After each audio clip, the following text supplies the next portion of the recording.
Welcome to the Lakers Fast Break, Lakers Cap, or Nightcap, I should say. I'm your host, Joe Soro. I got uh, I got a little nightcap started a little before the show. For those of you who were on the post game show, you probably already saw it.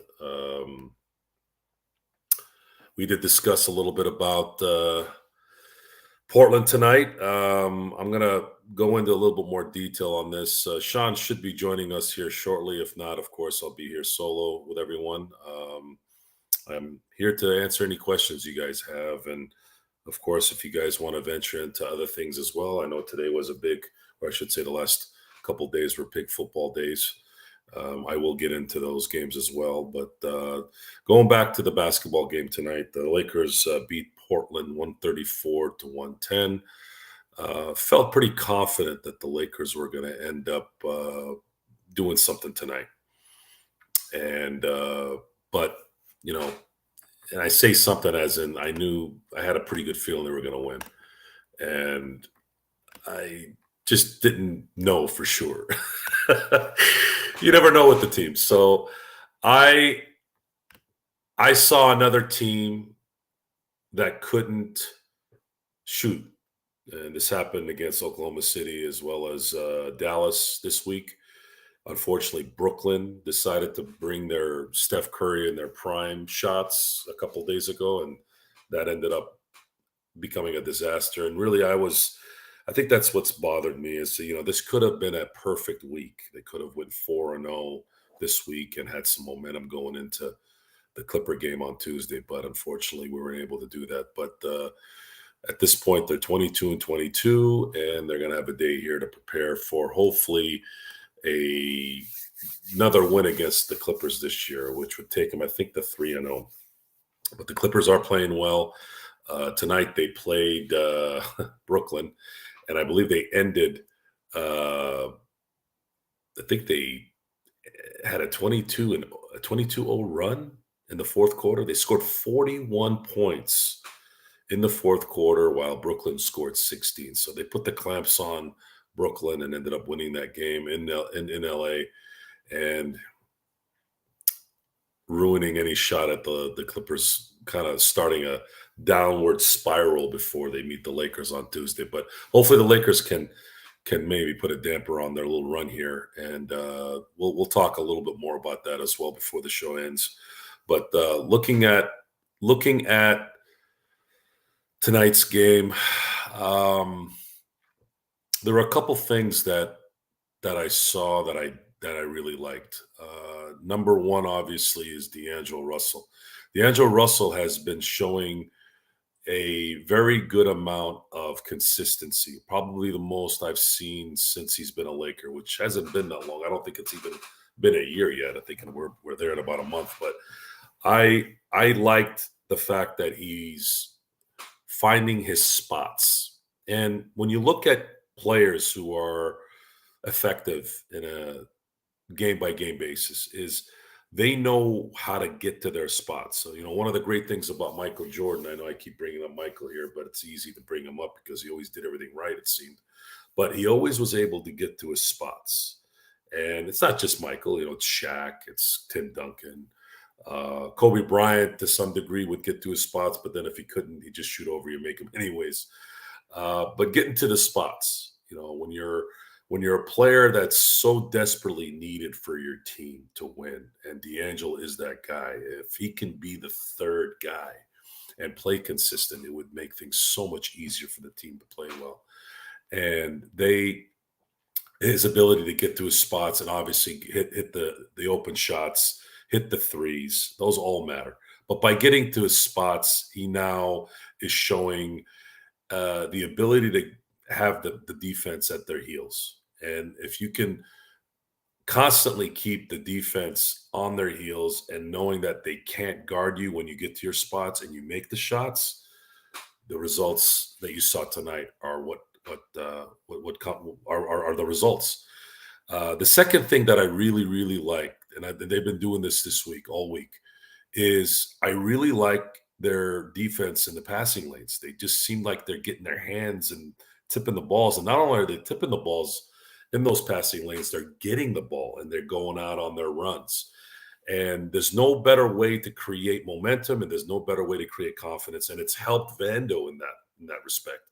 Vando is out on those runs, and he's getting to the basket, and he's making dunks and making layups.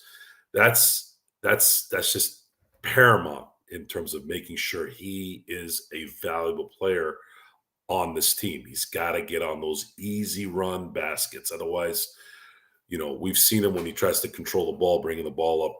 We saw it tonight on one of the plays. I think it was in the second quarter, and it would, it ended up being a disastrous turnover where Portland scored on the other end. Yes, Sean, SGA. I mean, right now from the current MVP votes, he's third behind Jokic and Embiid. Embiid right now is the leader for MVP, and Shea is sitting at 3, where he can. I don't see him beating out Jokic or Embiid. I think Embiid, as long as he doesn't get healthy, as long as he doesn't get hurt, is likely going to probably win his second MVP, which is back-to-back MVPs. But SGA might go further in the playoffs than Embiid. And I'm saying that because Embiid hasn't reached the Eastern Conference Finals yet. Oklahoma City has the talent. I don't know if they have the experience yet, but they could squeak by, especially if the Lakers don't put out a resistance here in the next few months. But going back to the passing lane,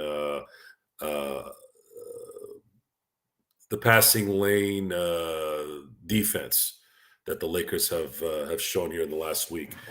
The Lakers have the athletes to do that on a consistent basis. I don't know if they've changed anything schematically on that. I don't know if it's maybe just I think it's just paying attention to it.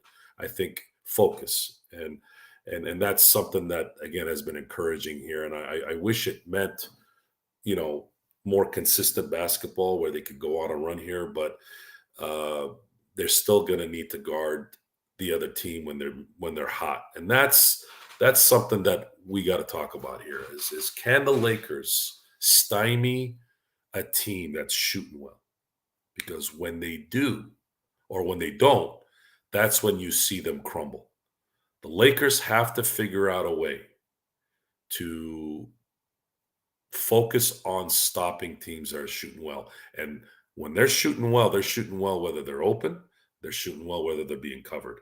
The Lakers have to solve that problem. I'd say that might be the biggest issue they have this year. If they could solve that problem between now and the playoffs, and obviously get a good seed, then there's an inkling of a shot that they might be able to make a run.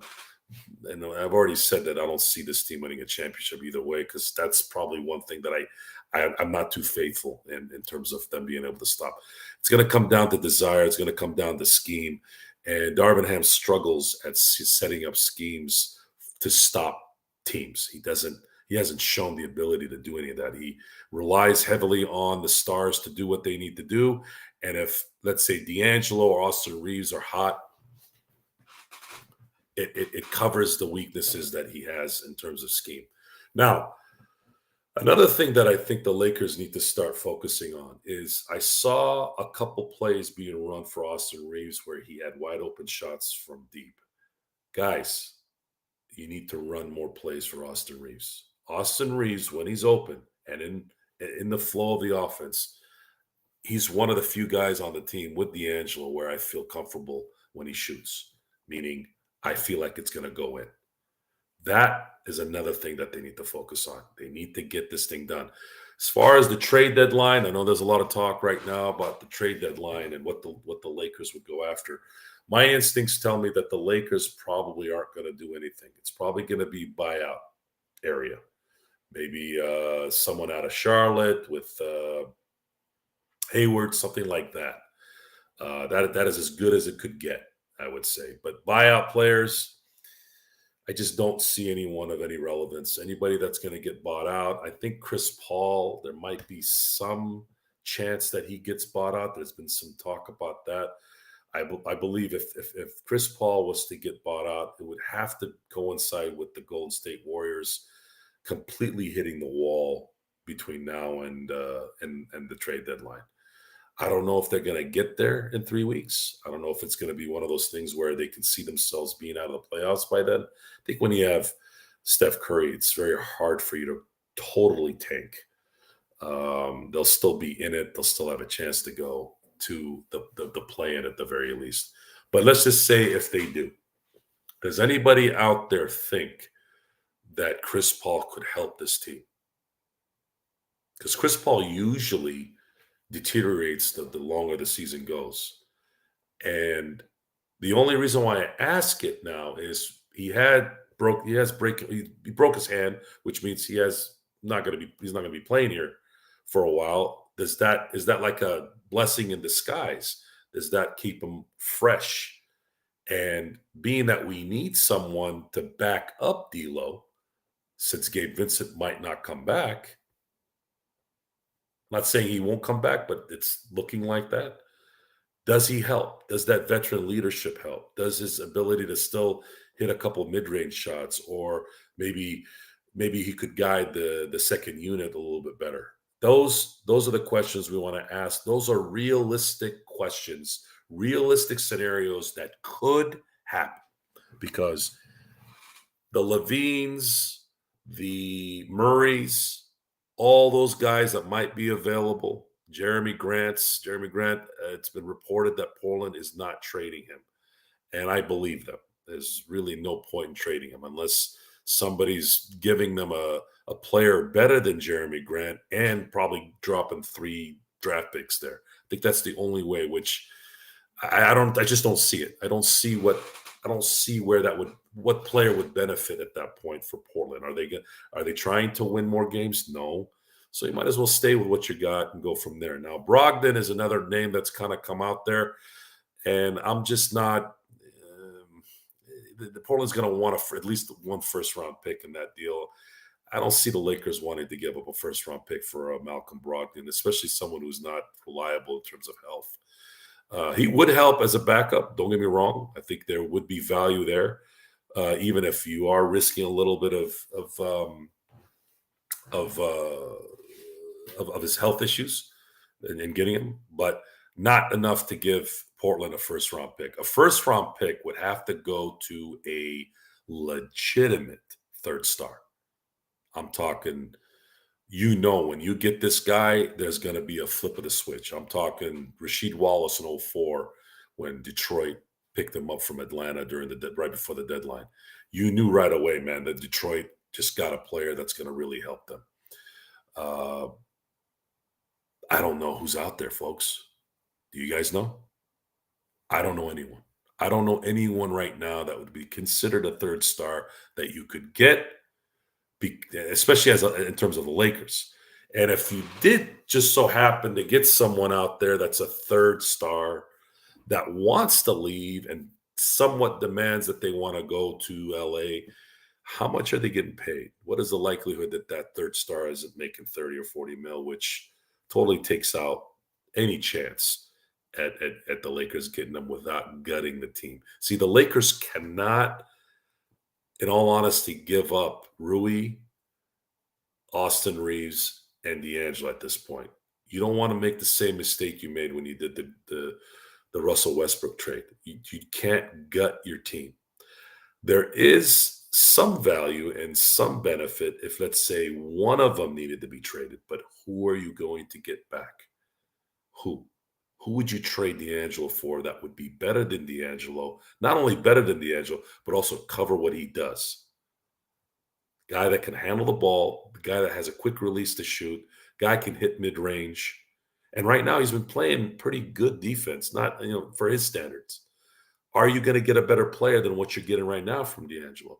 Austin Reeves has been pretty consistent since his slow start the first couple months.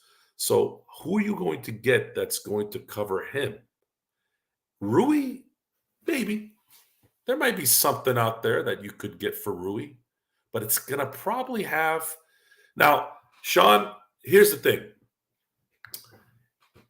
Would Atlanta take a first round pick and Rui and a package of JHS or something like that.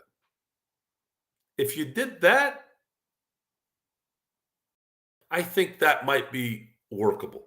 I think that would be good. I think based off of Rui's game and how Darvin Ham is coaching at this point, God, I hate saying this. I would say I might be willing to take that risk. I might be willing to take that one, especially considering he just had two game-winning shots back to back. I think there's only like 9 players that have ever done that. Um, Rui has regressed, Darren, because he's not being put in the right position. If you watch the game tonight, he was put in a corner to wait for the ball. And of course, every time I saw him in the corner, there was a guy just standing there over him. So what you had is you had LeBron at the top of the key, and then you had AD dive into the basket, which by the way was great because LeBron was phenomenal passing the ball tonight, and everybody else was really standing around. So I think the philosophy tonight was spread the offense, have your best guy get to the hole, and have LeBron do some amazing passes.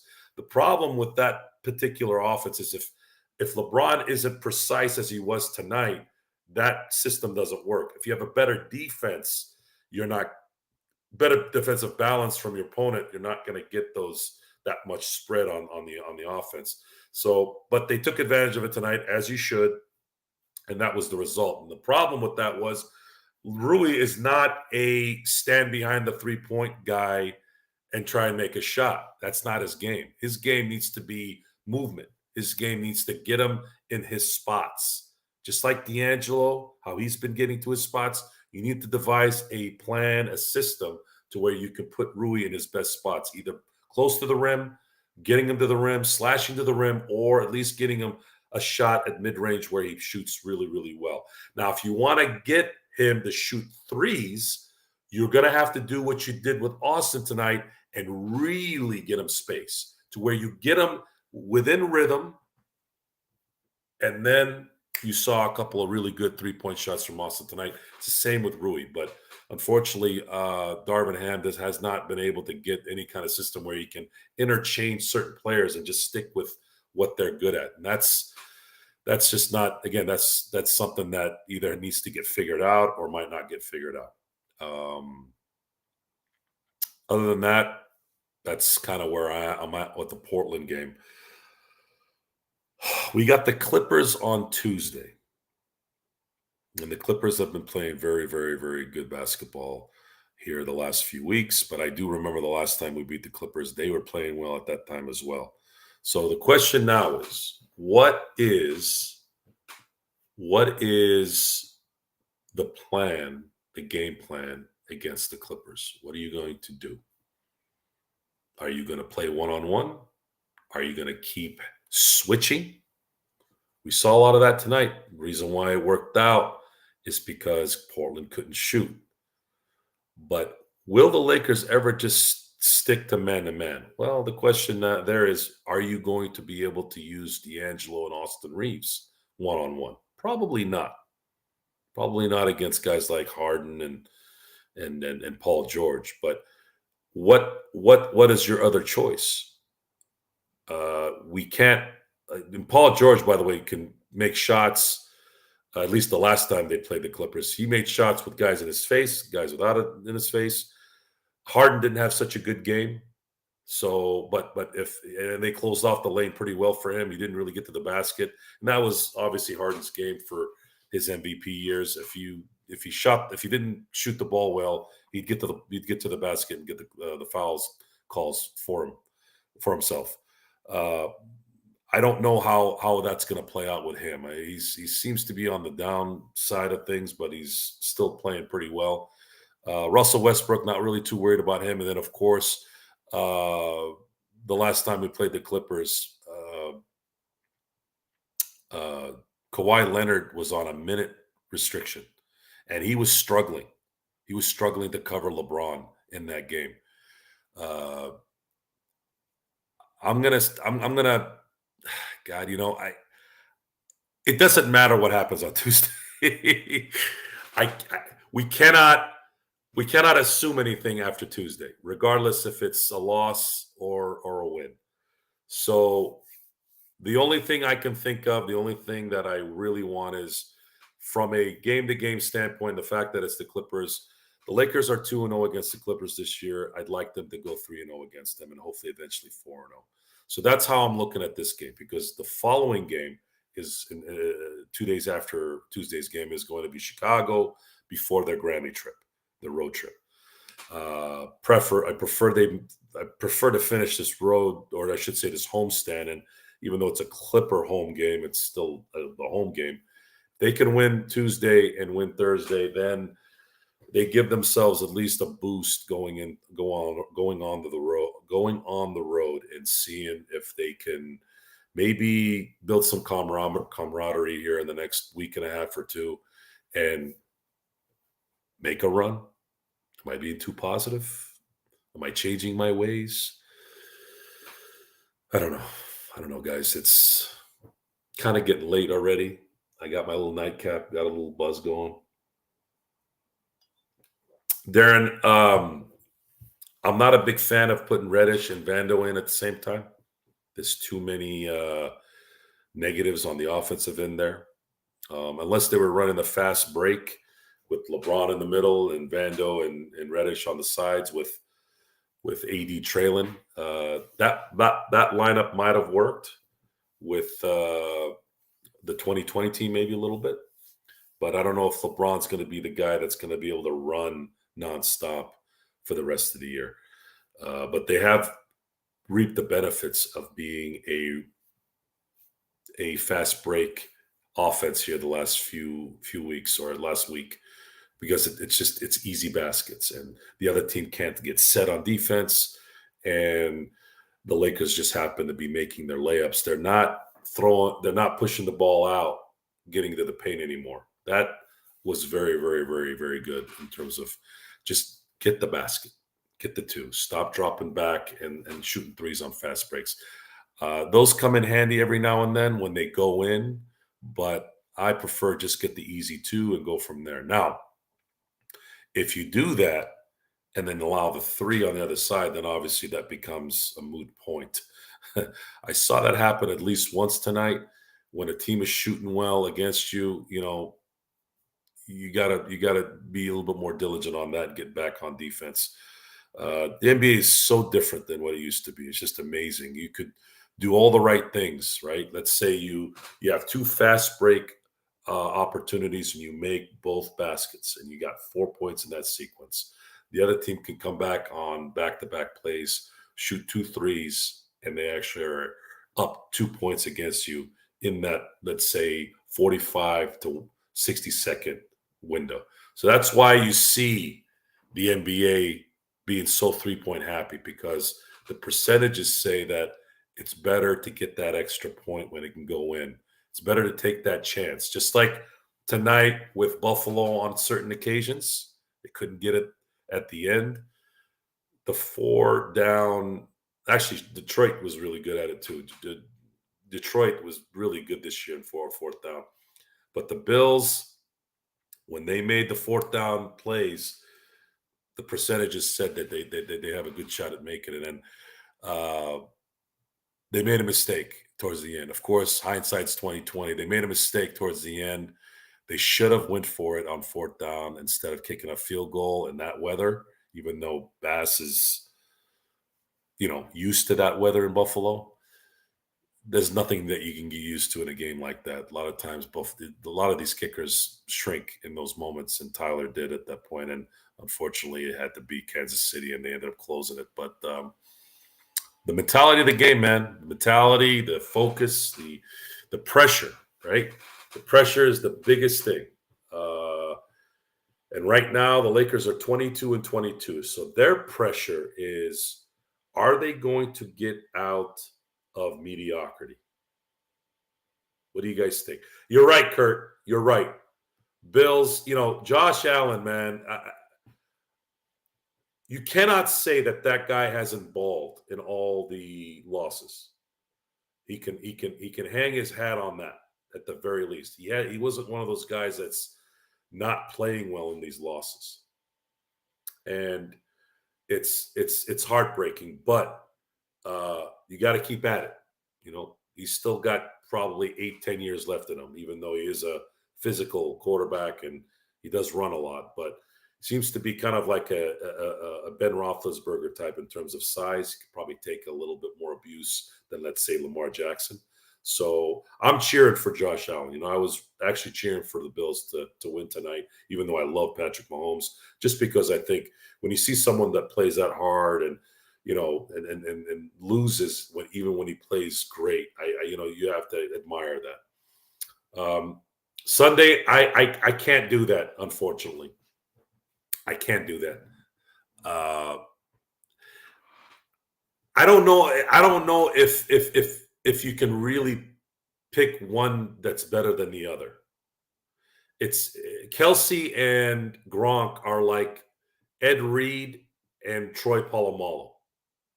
There's a lot of people out there that'll say Ed Reed is the best safety out of the two, which I'm going to always sound biased. I'm always going to pick Troy because I saw Troy do things in big games that I didn't see Ed Reed do in big games. And it always seemed to be against the Ravens too. And they played different games. Troy was more of a roamer in terms of at the line, in the middle of the field, deep, side, left, right. He was a Tasmanian devil, whereas Ed Reed was the greatest ball hawk probably that ever played in the NFL. Two different types of plays, two different types of executions. As far as Kelsey and Gronk, man, I have them tied at this point. I can't pick one or the other. I don't know who you could rely on more. Kelsey has stayed a little bit more healthy than Gronk. He has maybe that a little bit, but they both had great quarterbacks. They've both been great in playoffs, regular season. They're both Hall of Famers. So at this point, I would say, let's say Kansas City wins next week and they go to the Super Bowl and Kelsey ends up catching 10 passes for 180 yards and 3 touchdowns and wins Super Bowl MVP. If Kelsey does something like that in 3 weeks, maybe you could probably say Gronk takes second at that point. I'd say that's probably it. There is some word that Kelsey might retire. I know his brother's going to retire, so I'm kind of curious to see that. I'm also hearing rumors that Andy Reid might be done. So if KC wins the Super Bowl this year, there might be some changes coming pretty quick, but we'll see what happens after that. Sheed, yeah, Hernandez was,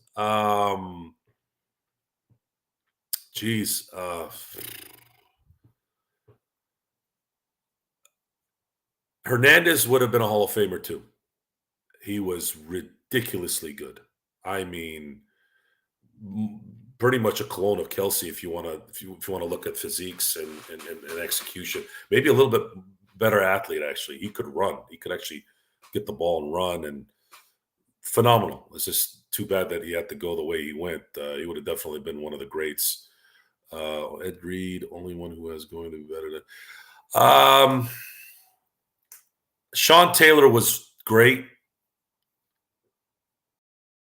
I know it's easy to say he could be in that group of Troy, Ronnie Lott, and Ed Reed because we never got a chance to see him fully, get there because of what happened with him. But I don't know. I guess we'll never know.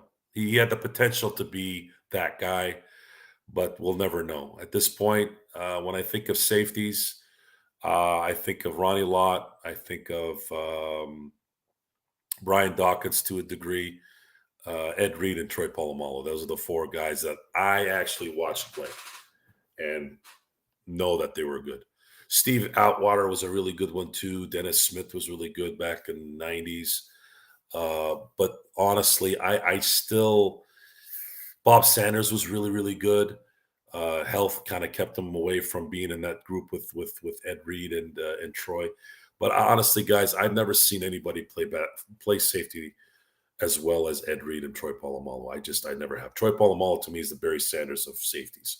I don't think we'll ever see anybody like Barry, and I don't think you'll ever see anybody play their position like Troy. And you're never going to probably see it ever because of the way the NFL style play is these days.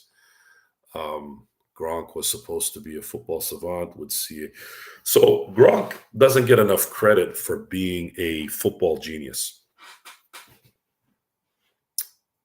And he was very focused.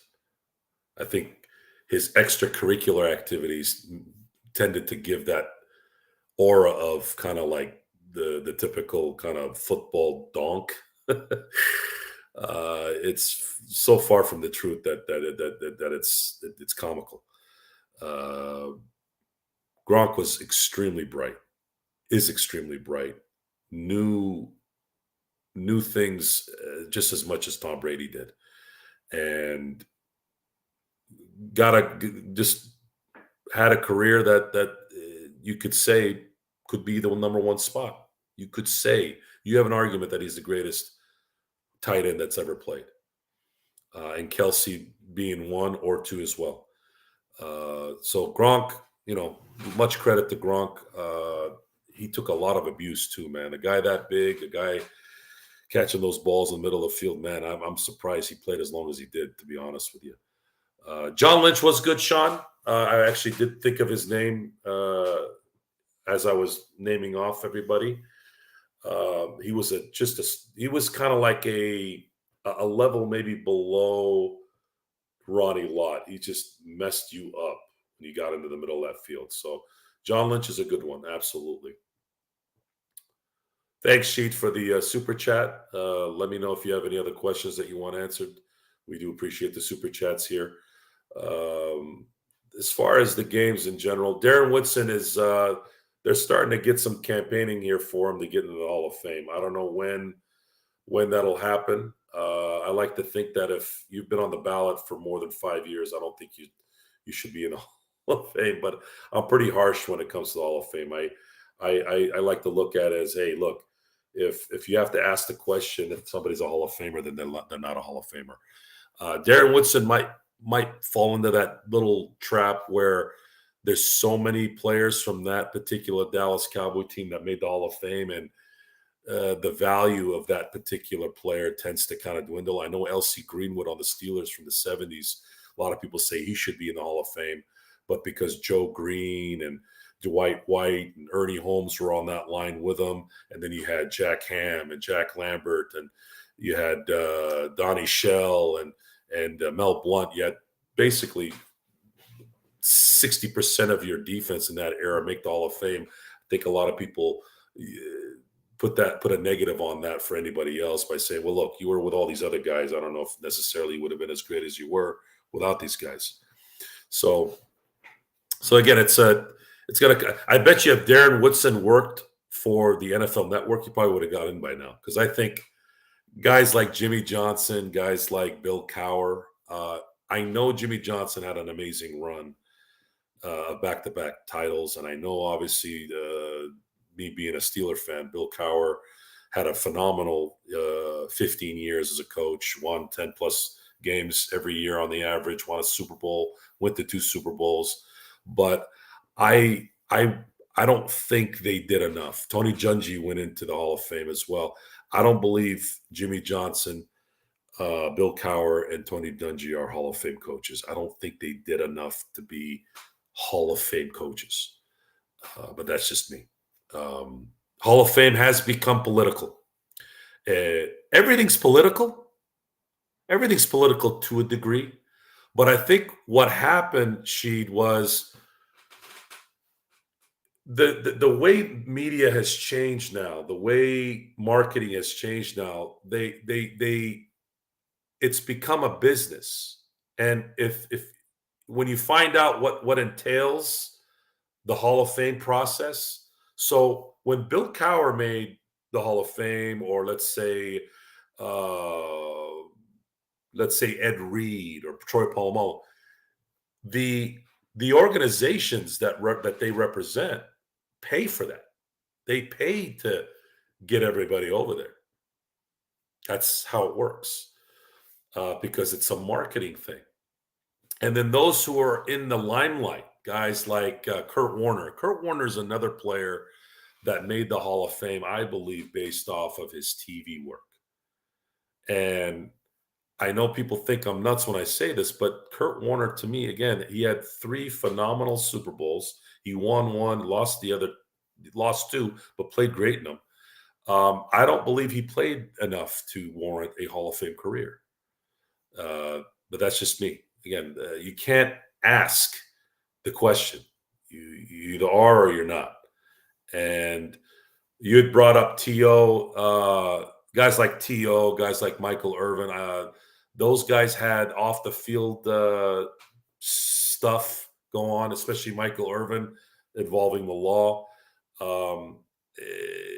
Other than like an OJ situation, I thought that was kind of didn't make sense to me. You know, it's like Michael Irvin is a Hall of Fame player. That there was no doubt there, and of course, Terrell Owens is arguably a top 5 receiver that's ever played. I'd say you have Jerry Rice, Randy Moss, Don Hudson, T.O., and then you could say a few guys here, but in my viewing life, Larry Fitzgerald. So you could pick those 5 guys all the time. And again, I probably left a couple of guys out that you could probably put in there. But again, those are the guys that kind of came to my mind at the same time. Michael Irvin made it easy. Yeah, Michael Irvin. Michael Irvin was in a lot of ways the engine that roared for the Cowboys in the 90s. Michael Irvin is the reason why you allow receivers to be a little bit snobbish. So when a receiver is kind of a diva, the reason why they're divas is because they run routes and don't get the ball, right? And great receivers, good receivers always want the ball. And that's what you want. You want the receivers to want the ball. And when they get the ball and they're effective, you know, it's that especially in this era of football, it's a betterment for your team. So the one position I would say that I would allow a little bit of arrogance that kind of was overboard is the receiver position, because they're only going to get the ball 5 or 6 times, literal in terms of on the average, typically in a game, and what they do with that could mean a win or a loss. So it's important. Um, yes, Lynn Swan. Lynn Swan played in an era where they just didn't get the ball. Lynn Swan, I think, only had over 300 receptions in his career. But what turned him into a Hall of Famer was you can't watch NFL films without Lynn Swan. For the longest time, NFL films was Lynn Swan, John Starworth, Vince Lombardi, and Terry Bradshaw throwing the ball what looked like 80 yards every time in all these Super Bowl highlights. So Swan is the epitome of big game Swan. He was like James Worthy in those big games, and he saw a lot of big games because he was in a lot of big games, a lot of AFC Championship games where he played well. Of course, Super Bowls. He was Super Bowl 9 MVP. I'm sorry, Super Bowl 10 MVP. And he got in by being the highlight of the NFL for decades. And of course, being a winner. Jimmy, yeah, see, love Charles Haley. Yeah, Charles Haley, definitely a Hall of Famer. Won 2 championships with San Francisco in 88 and 89, and then won 3 Super Bowls with the Cowboys in 92, 93, and 95. The thing with Charles Haley is there was some talk about how Charles Haley happened to be on some of the greatest teams of all time. So there was some discussion that Haley benefited more with being with great teams, and it allowed him to be great, which I don't think that's necessarily. I mean, there's, it's football. It's a team sport. Haley can't pick teams. What's he going to do? Go play for bad teams so that he can have more cred for playing on bad teams? No, he just happened to play on 5 of some of the best teams that have ever played in the NFL. It's just what it is. Those late 80s Niners were amazing. And then, of course, the Cowboys in the 90s were amazing. So he can't really hold it against him. He was a great player, and he deserves to be a Hall of Famer. Swan is spelled Swann, by the way. And his name was Lynn with 2 N's as well. Dion, it didn't, no, Dion, you got a look at Dion between 89 and 93 when he was in Atlanta. Dion, without argument, is the greatest cover corner that's ever played, at least from what I've seen.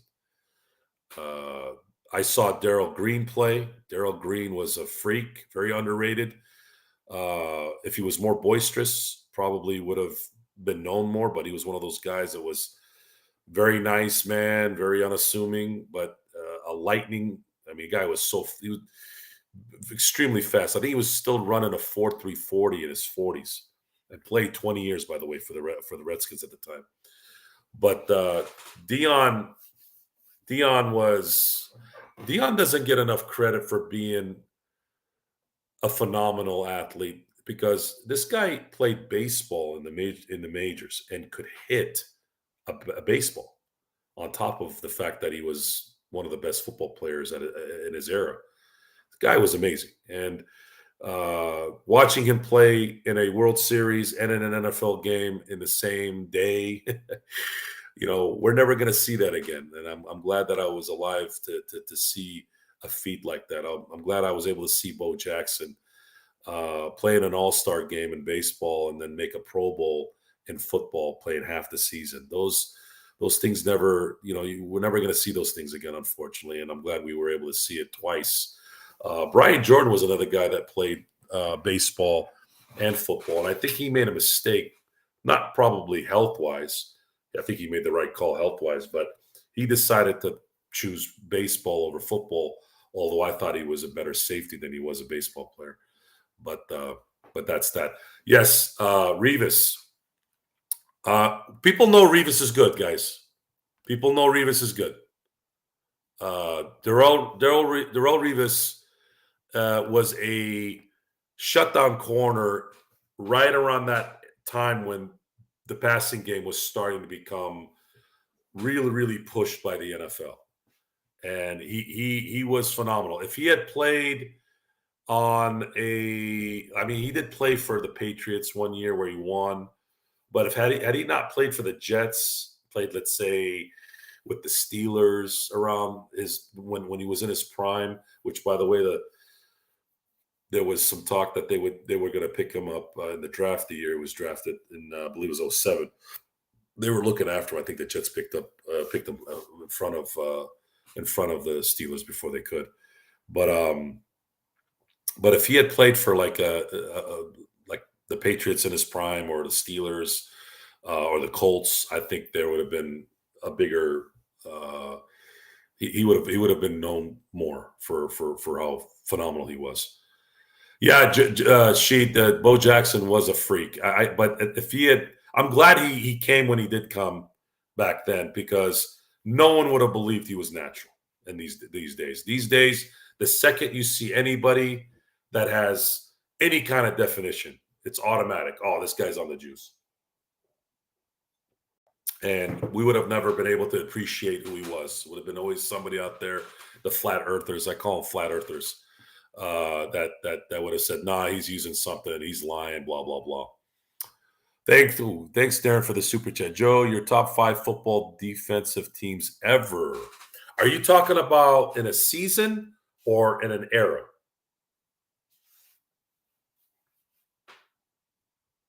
See, Sean, I wasn't around in the 70s to know of the Dallas defense, doomsday defense.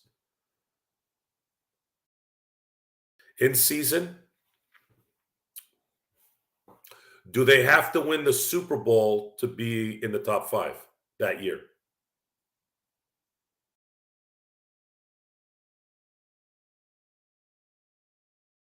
'85 Bears for sure. 2000 Ravens for sure. 2002 Bucks. This is from what I've seen. The 2008 Steelers. And then the 2013 Seattle Seahawks. This is from the teams I saw.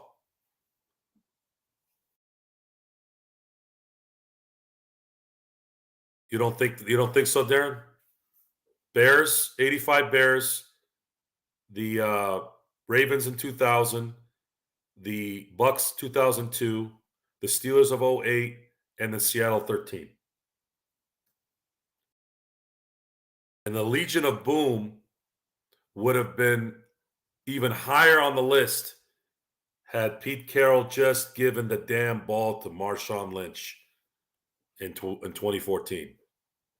As far as the greatest defense that's ever been assembled, it's going to be hard to argue against the Steelers of the 70s. But I didn't see them play.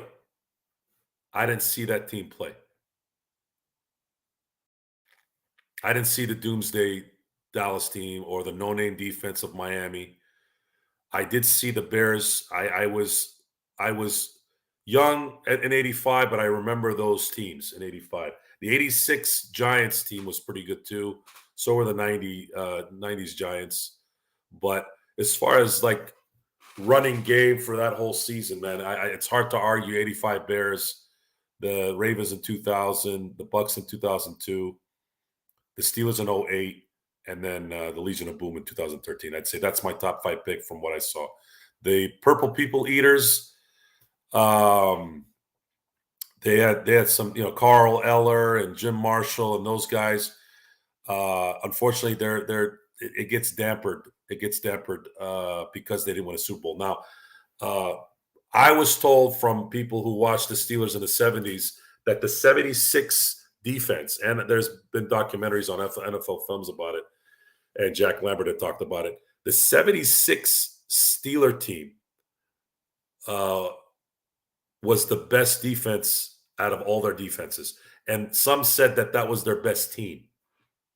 The problem was they ran into an Oakland team that year that only lost one game, and they were on a mission. And when they met the Raiders in the AFC Championship game that year, both Rocky Bleier and Franco Harris were injured. So back then, when your running backs were out, you were toast. Alan Page too. I'm sorry, Sean. I should have remembered Alan Page as well. He was probably the best out of the 4. Top 5 running backs. Ooh, good question. Well, you got to say Jim Brown, Barry Sanders, Walter Payton for sure in the top 3. But then it gets tricky after 4 and 5. I'm going to say, based off my watching, got to put LaDainian Tomlinson in there. So you got Jim Marshall, Jim Brown. I didn't see Jim Brown play, but his stats and his history say you got to put him in. I didn't see a lot of Walter Payton in terms of his real prime, but Walter Payton, all-time leading yard holder until Emmitt Smith is probably number 5 after that. You got to put Emmitt in the top 5. He's the 18,000 yards. Despite the help he got and all that, that's still just too good. You got to put Emmitt in the top 5. Barry Sanders, Emmitt Smith, Walter Payton, Jim Brown, and LaDainian Tomlinson. Those are my top 5. And that's a hard one, guys. There's been amazing running backs in the past. You got Riggins and Zonka. You've got Jim Taylor. You've got Paul Hornung. You got a lot. I mean, and there was some guys that aren't popular names that had phenomenal seasons, like Priest Holmes. I saw Priest Holmes have a couple phenomenal seasons. Terrell Davis, Denver, before he got hurt. Eric Dickerson, for a 5-year span, Eric Dickerson was probably the best running back statistically ever. I mean, this guy had 2,105 yards when he ran for 2,000 yards. He was phenomenal, but got hosed by the Rams in contract disputes, ended up getting traded to Indianapolis. Had some good seasons there, but just I think when he left LA or when he left the Rams, I think he lost a little bit out of that. But definitely Dickerson, top 10 for sure. Adrian Peterson.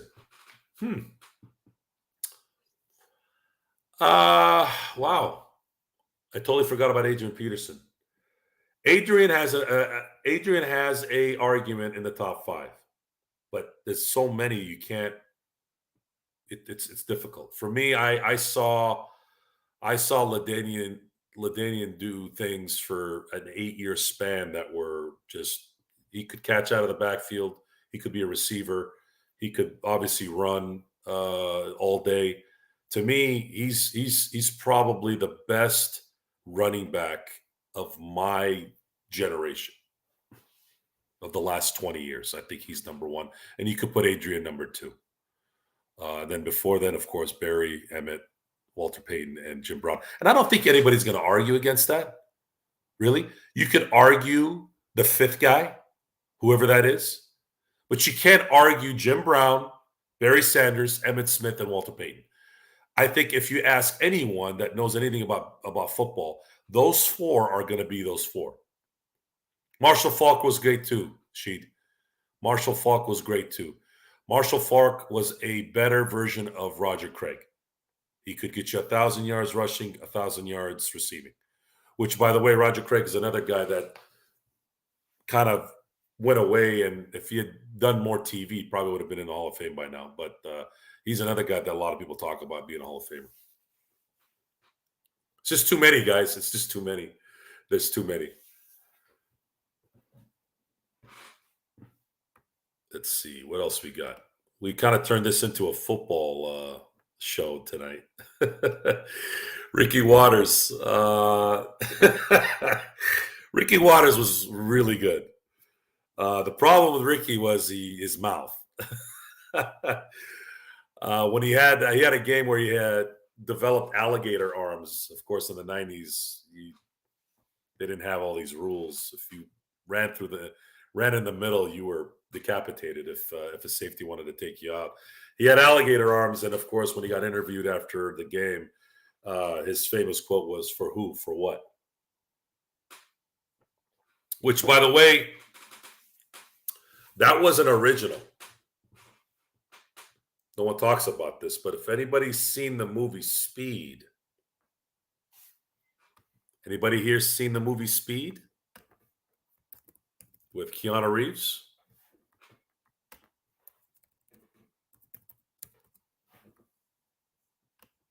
That was a Howard Payne line.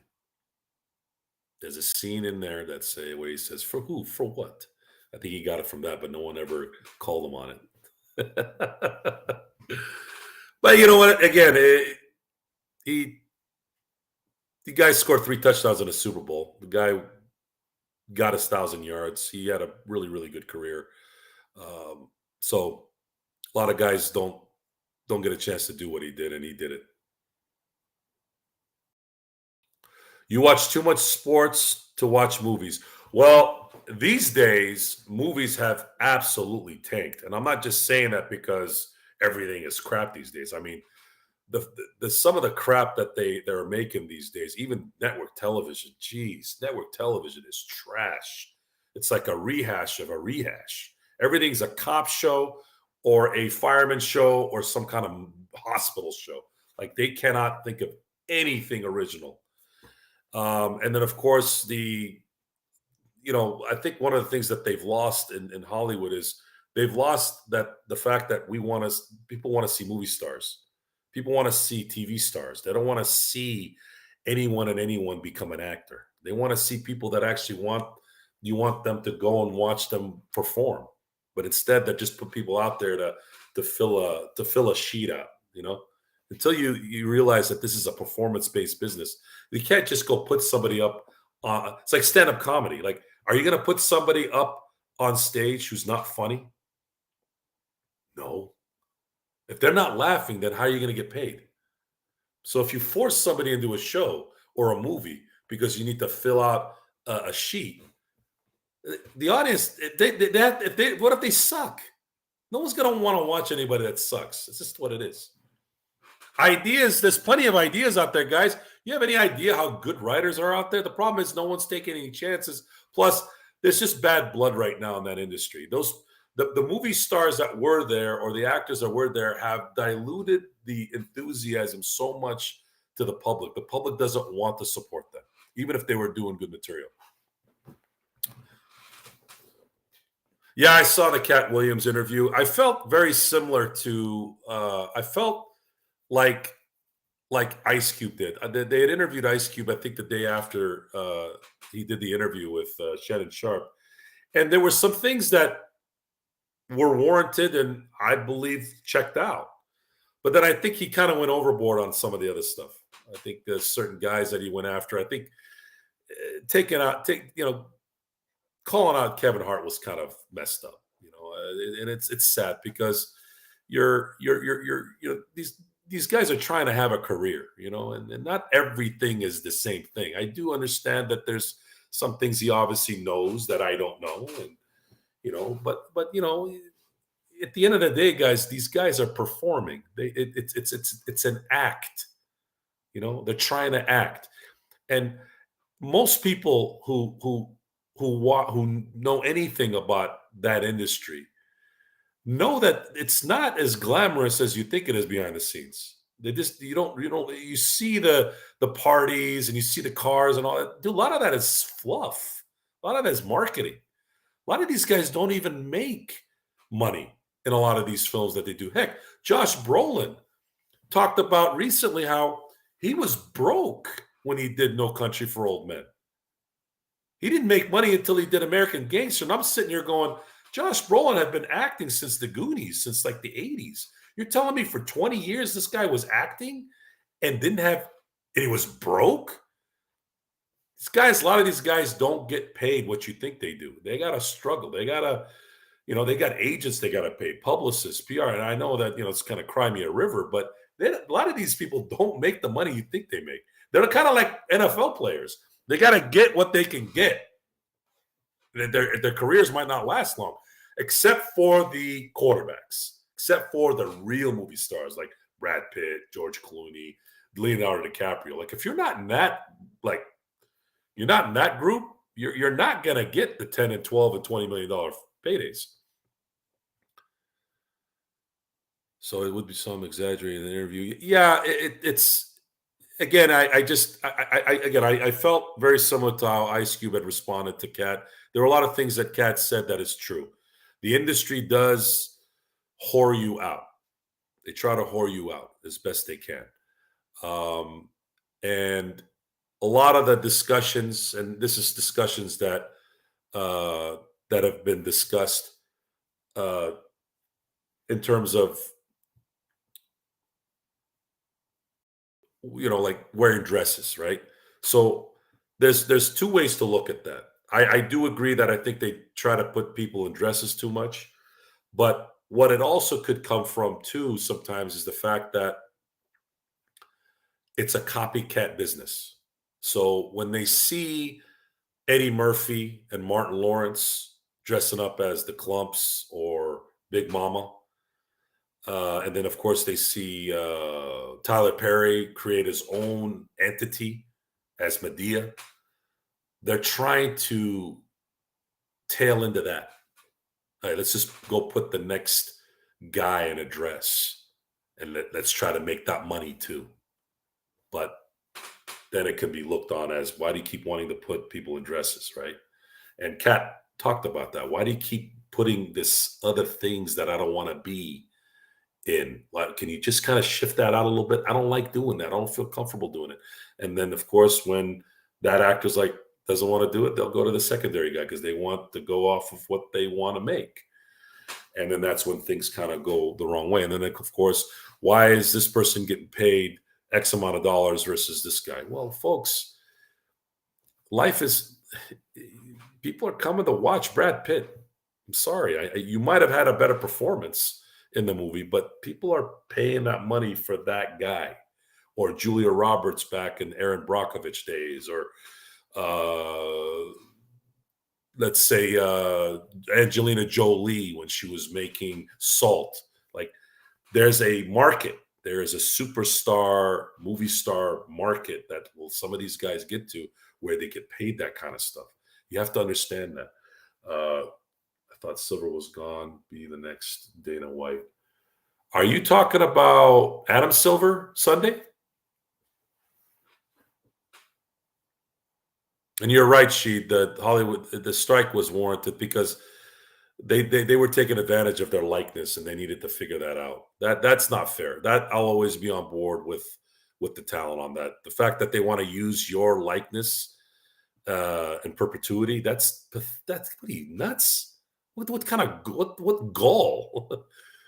Adam Silver, you're right, son. You know what, son? I didn't even think about that. He wouldn't be as vulgar as Dana, but there was a time before 2020 where I felt like Adam Silver was balls out, man. He was like, "Hey, man, clean up your act. This is how we do things here." Heck, he did it right out the gate, man. When he took Sterling out after what he did, he didn't even hesitate. He's like, "This guy's out." I remember they were talking about, is it going to be a 1 year suspension? Is he going to be fined? All of a sudden, Adam Silver comes out of nowhere and goes, "This guy's out, and your team is mine, and then we're going to sell it to someone else." Like, we were like, "Whoa, whoa, Adam, this is what we want." But 2020, man, 2020, since 2020, Adam Silver has just continued to go down, and he hasn't recovered.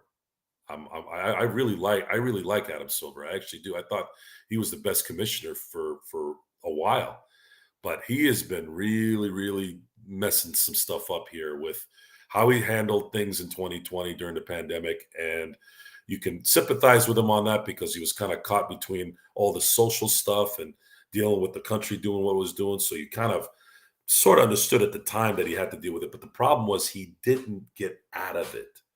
He got stuck in that trying to please the wrong people. And you can't do that. You can't please everyone. You have to think about what's best for what you're doing with the league. And the league right now, in my opinion, they're still going to get their contracts. They're still going to get their billions. But I really think he's screwing up what was good with the NBA, which was the trade market type stuff and the off season stuff. He had those stuff. He had that thing locked down, and I feel like some of the decisions within keeping the NBA more in a parity standpoint, which I think is a terrible idea, it's starting to make things not as exciting. We were excited for the longest time when free agency was coming. There was an excitement, even during the draft. It was exciting. Even during the season, you'd be excited. Ooh, Durant's going to be a free agent this summer. LeBron is going to be a free agent this summer. We don't have that anymore because these guys are signing super max contracts. They don't want to jeopardize it. They don't want to say, "I want to get traded," and do all that unless they're like on the downside of the career, like a Damian Lillard, and he wants to go win. We don't have that excitement anymore. Now it's like, okay, you put in this tournament that you're supposed to be excited about in November. The Lakers end up playing well and winning it, and then they end up hitting the crapper after that, which is totally bad for that tournament. Now you're like, what was the tournament for? You win this tournament, and then you completely crap on everything. NBA on NBC. Man, Sheed, you're just knocking out of the park, bud. I'm still waiting on that, man. Like, when is the NBA going to go back to NBC? How has that not happened? That's the stuff we're talking about.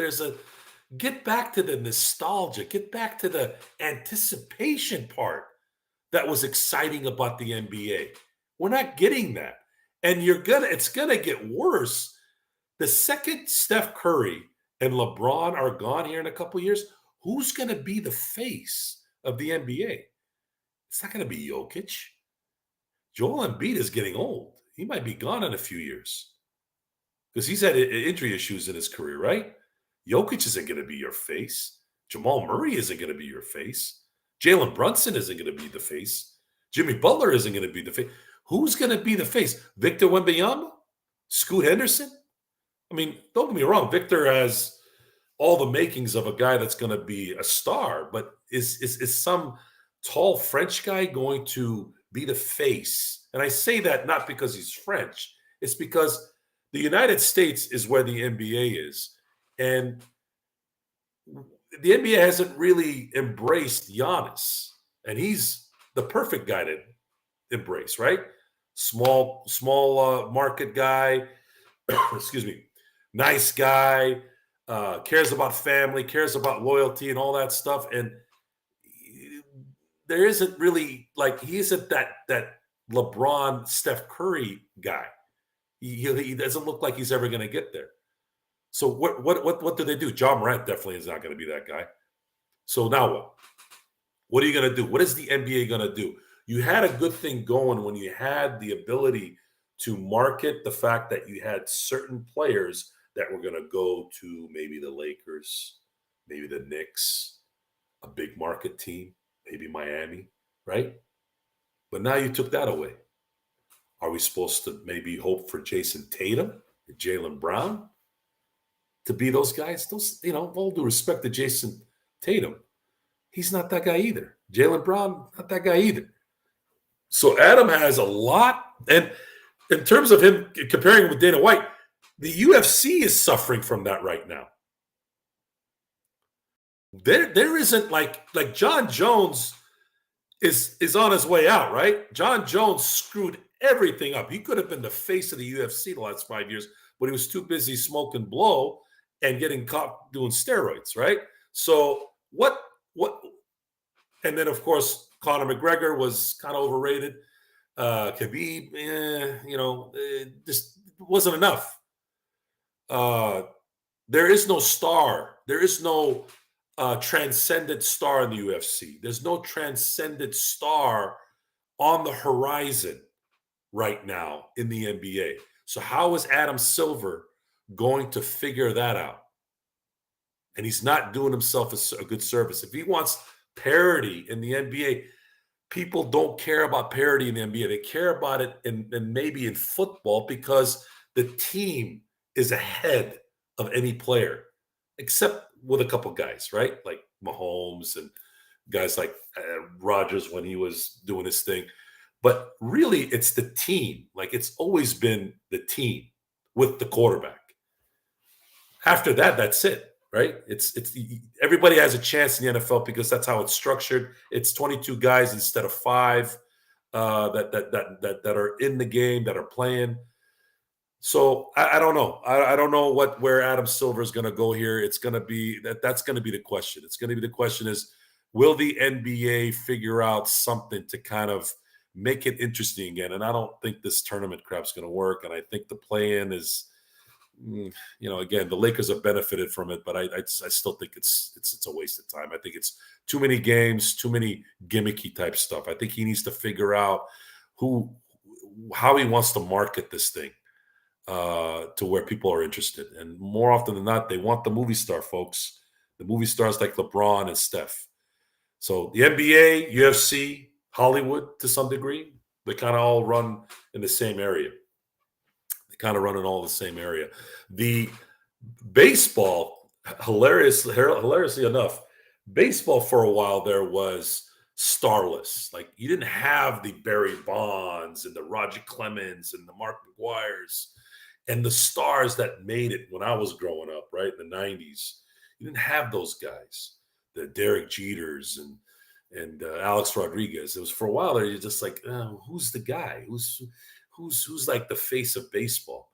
Well, Ohtani it sort of changed that this year, not going to LA, right? Going to the Dodgers, I should say.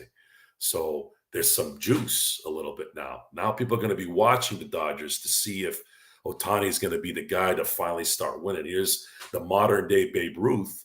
Can he win now? Because he's been in purgatory in Anaheim for 7 years now. So can he take the Dodgers and get them out of this rut that they keep choking in, right? And if he does, there's going to be 2 things that are really good for popularity. One, love of that player and that team. Two, hate for that player and love and hate for that team. Because it's always that polarizing thing, right? LeBron, Steph people love. Everybody didn't like LeBron. It's kind of how it goes. So that's going to be the question. Steroid era. I think the steroid era.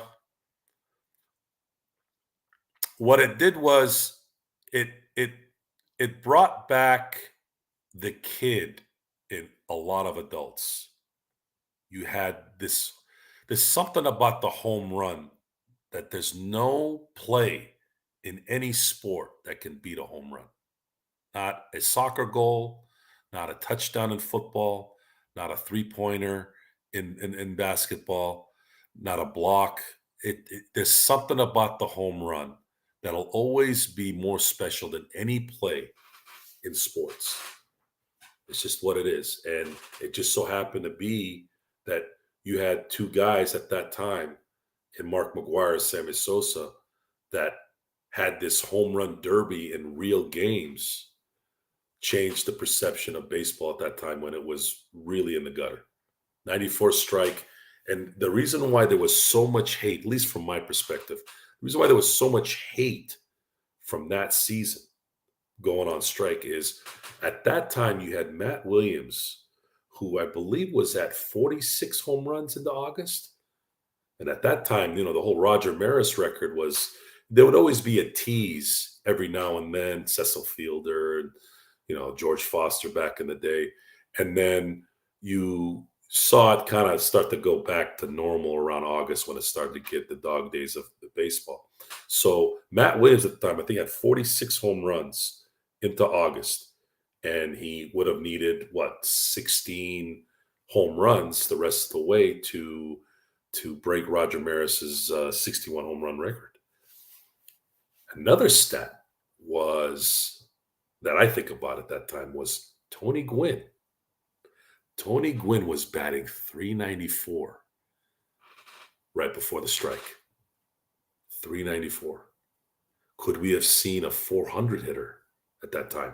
And worse than those stats, the Montreal Expos at that time had the best record in Major League Baseball, and everybody loved that team that year.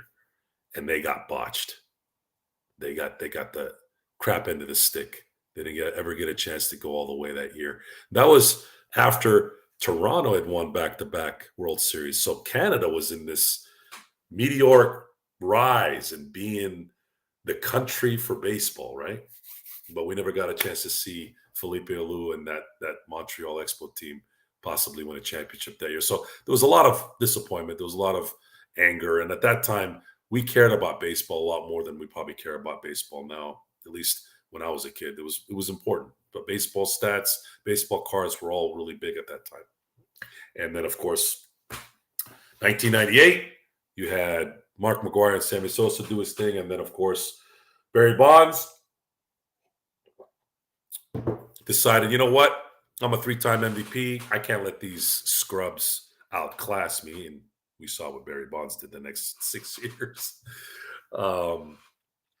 Pete Rose. The thing with Pete Rose, I think they're going to put him in Hall of Fame after he dies. Yeah, I agree. They're going to put him in after he dies. He burned so many bridges. This is my assumption. He burned so many bridges with whoever he burnt it with back then that they're just not ever going to appease him. There's something much bigger than what we know. It wasn't just about gambling. It's definitely something much, much deeper. There's the good old boy system in baseball is pretty hefty, probably as hefty as any league out there. And they're not going to let him in. I mean, those guys would all have to die. And I don't even know if that'll work. I think they pass on to the next guy. So with that, yeah, Pete Rose, he'll be in the Hall of Fame when he's in the grave. Well, Pete Rose, whether he shut his mouth or not, I don't know if that would have ever happened. But again, I want to thank you all for being here for the Lakers Nightcap. We got in a little bit of football here, a little bit of baseball. Wasn't expecting baseball, so props to that, folks. Threw in a little political stuff in there too. I know that kind of seasons some things every now and then, as long as you don't go overboard. But again, we here at the Lakers Fast Break, we're here to entertain, regardless of what's going on with the Lakers season. Lakers did show up tonight, though. They did drop 134 tonight. That was good. Won by 24. They won the game the way they're supposed to. When you play teams like Portland, you gotta. This is how it has to happen. And the hope is that in a couple days they can continue to play the way they did it tonight, and hopefully the rest of the month, and try to salvage something here. But again, I'm not feeling too good about it, guys. I'm going to take it game by game and see if this team might be the anomaly and decide to flip the switch. And again, the history says that's not how it works. History says when you want to turn on the switch, there's really only two teams that I've ever seen that have turned on the switch late, and that's the Lakers during the Kobe Shaq era, and then the anomaly team in '95, the Houston Rockets, where they decided to win a championship as a 6 seed. So with that, again, I want to thank you all for being here tonight. If you have any questions, any ideas, any things that you guys want on the show here for the Nightcap, for future shows, please send emails, send a message anytime. If you guys want to find me on Twitter, I'm Joe Soro LFB, at Joe Soro LFB. I usually don't use Twitter or X or whatever the hell they call it. A lot of reasons why I don't use it is it's probably the most toxic social media forum out there. I don't get so much toxicity from Instagram. I don't get so much from Facebook. Facebook is mainly people that are in your private thing, and I have mine set up private. I also use an alias on there. My Instagram is my business, Sinblade, so it's not used as it's used as a marketing tool more for me. But my God, Twitter is a freaking just a cesspool of trash. But if you guys want to contact me, again, at Joe Soro LFB, any questions for the show, of course, you can email us at LakersFastBreak@yahoo.com. Any ideas, any discussions? Again, I thank you all for having great questions tonight in all sports. And this is supposed to be kind of like an all-encompassing show. I want you all to feel comfortable talking about whatever. Even if you want to talk a little politics, I'll do my best to kind of keep it, within good taste. I don't want to be known as a political discussion. I don't want to be known as a political talk guy. There's too many angles to that world that I don't want to really get into. If you want to talk off air, of course I can.